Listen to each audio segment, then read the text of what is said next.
It's spring here in New Jersey, and I actually was hoping to do this Facebook Live outside, seeing that I'm going to be talking about lawns.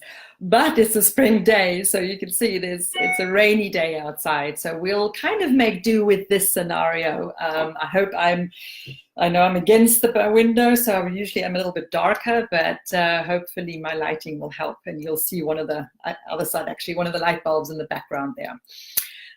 What I want to talk about today, and before I continue, I am Kirstin Nussgruber from Kirstin'sCancerCare.com.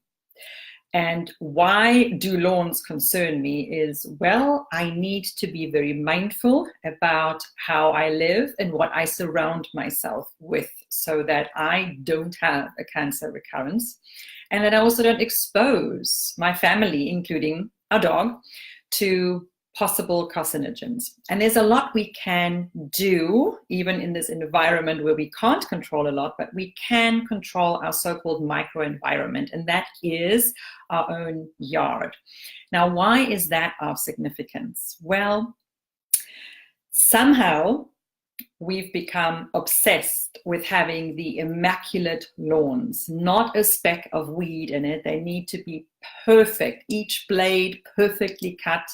And that, to me, is where we kind of need to stop short and understand, what are we doing here? What are we creating with this kind of environment? Now, if you would look closely behind us, our lawn there, it looks perfect, doesn't it? Really lush and green. Well, that's because it's May and that's spring, that's the first growth. But if you would go closer, it is anything but perfect. It's actually riddled with different types of weeds as well as grass seeds. It's all over. But the point is as long as it's kept short, and as long as it gets enough water and the soil seems to be doing fine, we don't do anything with it, that's good enough for us. It's a green lawn. It's a pretty large area out there too. We don't need to do anything else with it. It's still a beautiful lawn. I do not want to use herbicides or chemical fertilizers. It's a chemical-free environment. And why is this so important? Well, let me focus on that a little bit. And full transparency, when we initially moved to the United States, we lived in a different place, had a much smaller yard. And me too. I also wanted to have this exquisite lawn. I also used fertilizers, one of them being Roundup. And that's the name, it's the brand name of a particular herbicide used to kill weeds. The problem with that is its active ingredient is called glyphosate or glyphosate. And you may have heard a lot about that. Now, that unfortunately has been linked to a whole range of chronic health conditions, underlying factors. A lot of studies have been done on that, including a lot of human studies. And what glyphosate does is quite horrendous. So let's backtrack a little bit to understand what this glyphosate is all about. So back in the 1960s, actually, it was discovered as a weed killer. Back then, it was used as a metal pipe cleaner. It binds to metals, and that's why it could be used to clean up metals. So they discovered by accident that it kills weeds because of how it was applied, and the weeds around it started to die off.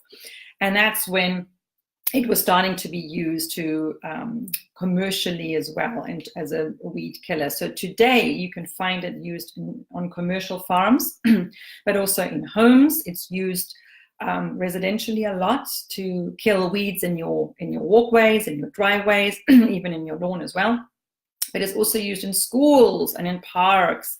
And that's where the problem is. In colleges too. We've just returned recently from a college tour, and the grass was just too damn perfect. I'm sorry to say it like that, but it shouldn't necessarily be that way. That's an ideal scenario we're creating with the use of chemicals, and that's not conducive to healthy living. So I kind of have a problem with thinking that all our college students are exposed to all these chemicals being sprayed on the lawns just so that they look perfect. Not a good idea. So what can glyphosate do? Well, glyphosate kills a plant. It's meant to be applied that the weeds get killed off, but also that the actual crops that it's sprayed on they become resistant to it, so they don't die off. So it's a quick and easy weed killer to be applied on these huge acres of crops. The crops survive and the weeds get killed. Apparently, it's not supposed to affect humans, because the way glyphosate kills is that it prevents plants from producing certain amino acids using a particular pathway, biochemical pathway in the body. And we don't have that pathway, so it doesn't affect humans. That was the rationale given. Now, unfortunately, studies have shown over the past years, and it's been a really, really extensively researched ingredient, this glyphosate, is this pathway exists in the many microbes, the healthy bacteria that we have in our body. And we have a lot of these healthy bacteria, obviously also in our gut, but actually also on our skin, everywhere in our bodies. We need them. That pathway gets affected by glyphosate. So we are affecting part of our inner equilibrium. And that's where the problem really starts. It leads to the breakdown of the intestinal barrier, also in us humans, leading to a leaky gut. And that has been associated with leaky brain as well. So we see in the research showing, and especially children are affected, that there are neurological issues going on. There are immune deficiencies going on. Autoimmune diseases are on the rise in certain areas where the population is more exposed to glyphosate, such as in farming communities. We see other brain issues going on as well, and we see other chronic conditions starting to appear as well and just accumulate. An interesting factor here is, if you just do a bit of your own research, is that what started as research with animals, including cows, has now morphed into studies that involve humans as well. And it's quite a scary scenario. Now, the glyphosate itself is well studied and continues to be studied. It's a very interesting factor, because you kind of want to also ask, and one study is actually focusing on that, if it binds to metals, can it actually bind to heavy metals that we ingest with our food? And there's actually a study that is looking at that as well. So again, it's an interesting compound, but it is linked to severe health issues. We want to be careful with that. We don't want to use it in an environment which we can control, and that is our yard. So that leads me to give you some tips. What do you then do? So first of all, let's look at lawns. A lawn this size is not necessarily easily conducive to aerating it or to apply compost. Right? So in other words, how do we increase a healthy lawn? Well, we look at the roots. We look at the soil. Is the soil healthy? Do the roots need support? So in other words, don't apply top down, but look at from underneath and see if we can affect that. And there are natural ways of increasing soil fertility to have great luscious lawns. Lawns too. Understand what kind of grass seed you're using. Use the grass seed for your area. In other words, plant the right grass seed. Don't mow your lawns too short, because that damages the lawns and then makes it conducive to more diseases that it can get, or just dying off, or even root rot. So there are a couple of natural ways of managing or maneuvering your lawn.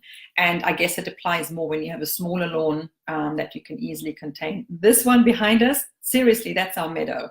And it's absolutely okay, because it's green, it's kept short, it looks lush. And it's okay. Some of the weeds that are in there are actually complementary with the grass seeds, and actually helps to keep certain bugs at bay. So, that's the way it's supposed to be.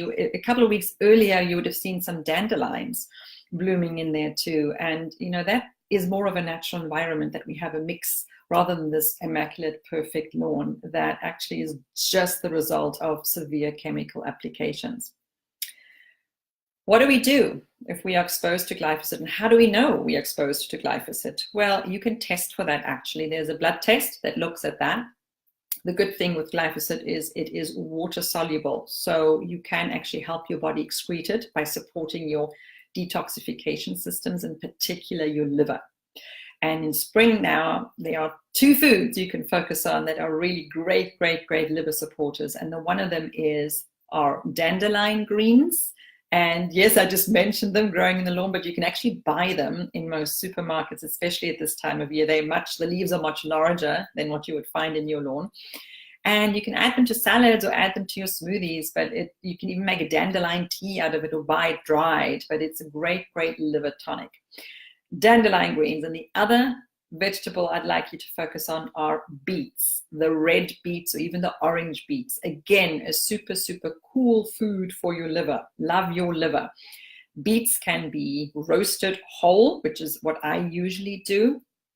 How do I do it? I wrap them in unbleached parchment paper, and over that I wrap aluminum foil to keep it together, but I don't want my vegetable to touch the aluminum foil in case there's potential leaching of the aluminum into the food. So I protect it with the unbleached parchment paper first.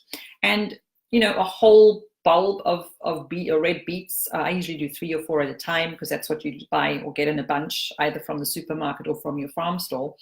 And that takes about an hour and 15 minutes to roast through. You let it cool, and then you can easily peel it off, and you keep it in your fridge in a glass jar, and you can add it to salads, add it as sides, and just have a bit of supply every day from a couple of beets that way. Very economical and great for your liver. Just use gloves when you are dealing with beets. Even if you use it raw, you can grate them raw, create a kind of a beet coleslaw. But again, you'll need to wear gloves because it does stain. You can make natural food coloring with beet juice. So dandelions and beets are great foods to support your liver to help excrete glyphosate if you're exposed to it. If you live in an area that is a farm area, a conventional farm area that is sprayed, your levels probably will be higher. But let's also be realistic here. We are exposed to glyphosate everywhere. So we have it in our homes, we have it in our food, the food that we buy that's been sprayed, right? We also have it in the air, in our water. So it really is pervasive. So it's just a very clever thing to also try and support our detoxification functions every now and then anyway. And if you can control not using it in your environment, affecting your children, affecting your pets, that would be really, really awesome. When we had walkways that were a brick, I actually used a blowtorch or by hand, but the blowtorch does a great job in killing weeds. And when we redid our walkways, what we did? We poured concrete. It's something you can do, and you do not have that weed problem anymore. It's a really, really cool solution to do that, and it was more economical as well. So again, those are a couple of tips you can do. Research it on your own. There are some stores that are now refusing to carry Roundup because of the association that it has. And I think that's a really great move. We have to become more aware, and we have to become more demanding. Chronic conditions in children are rising, and the use of glyphosate has increased 200% in the last decade. There is a correlation, studies are being done, and we just kind of need to become a little bit more mindful and start asking the question, do we need to have a perfect, immaculate lawn? Why is that so important? And isn't the real thing here is that we actually have access to green, lush life? Green is the color of life, isn't it? Keep it neat and clean, we can do that, and just enjoy the wonders of nature and see how nature balances itself as well on its own with a little bit of support in the most natural way. I hope that has been a bit helpful for you, and I hope it sways you away from wanting that perfect lawn. It's a very personal decision, but always think of the toxic burden that you're creating by using chemicals to create that scenario, and that actually is not natural at all. Kirstin Nussgruber is my name, from Kirstin'sCancerCare.com. That is where I help people with cancer get out of overwhelm by teaching them how to reclaim their lives. We need to be mindful about what we eat. We need to be mindful about what we put on our skin. And we need to be mindful about what we surround ourselves with when we have a body that has had cancer and we want to prevent a recurrence, or we don't want to get cancer in the first place. So we have to become proactive. There is no other way. I teach you how to do that. You can check out my website at Kirstin'sCancerCare.com. You can also follow me on Facebook or Instagram. I post a lot of the foods that I create there. Those are the things I teach you. It's easy, it can be done. And if you are interested in a coaching relationship with me, I offer a free assessment call, and you can schedule that on the website at Kirstin'sCancerCare.com. So check it out, and I hope I'll meet you one day. Take care for now, and hopefully the sun will come up soon, and maybe next time we can sit outside. Take care for now.